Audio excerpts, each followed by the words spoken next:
আচ্ছা, তোমাদেরও কার কার বলো তো আমার মতো গঙ্গায় টাইম স্পেন্ড করতে অনেকটা বেশি ভালো লাগে। সো হ্যালো এভরিওয়ান, কেমন আছো সবাই? আশা করছি সবাই ভালো আছো, আমিও অনেক ভালো আছি।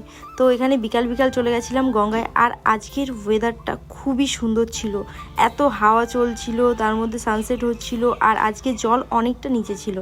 তো এখানে গঙ্গা থেকে ঘোরার পর চলে যাই মার্কেটে, যেহেতু কিছু কেনাকাটা ছিল। তো এখানে একে একে দেখছিলাম আর পছন্দ করছিলাম, অনেক কনফিউজ ছিলাম যে কোনটা নেব কোনটা নেব না। তো এখানে পায়েলকে বলছিলাম ভাই তুই হেল্প কর, আর এখানে তারপর সানগ্লাসেস দেখছিলাম। আর এখানে আমার যেটা পছন্দ হচ্ছে পায়েলের সেই সানগ্লাসটা পছন্দ হচ্ছে, আর পায়েলের যেটা পছন্দ হচ্ছে সেটা আমার। এটা নিয়ে দুজনে আমরা হাসাহাসি করছিলাম দেখো। তারপর এখানে একটা লেডিস ওয়াচ দেখছিলাম, কার জন্য দেখছিলাম তোমরা পরে জানতে পারবে। এখানে কিছু জিনিস কেনাকাটার পর চলে যাই আমরা কেক শপে। কেক কার জন্য নিই কী বৃত্তান্ত তোমরা তো জানতেই পারবে। তো তারপর দুজনে চলে যাই এখানে চা খেতে, দুজনে এখানে গল্প করছিলাম আর চা খাচ্ছিলাম। আর যে ক্যাফেটাতে আছি এই ক্যাফেটা না অনেকটা সুন্দর লাগে, যেহেতু ন্যাচারাল ভাইব দেয় পুরো এখানে। তারপর দেখো একটা স্ন্যাক্স নিয়ে, আর পায়েল বলছিল গরম, বলছি আরে কিচ্ছু হবে না।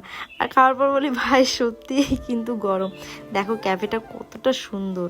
তারপর এখানে দুজনে গান করতে করতে হাসি মজা করতে করতে বাড়ির দিকে যাচ্ছিলাম। আর এখানে পায়েল একটা ওই ক্যাফেটা থেকে একটা হোমমেড চকলেট ছিল সেটা নিয়েছিল, কিন্তু চকলেটটা সত্যি অনেকটা সুন্দর ছিল। তো চলো তোমাদের সঙ্গে দেখা হচ্ছে নেক্সট ভিডিওতে।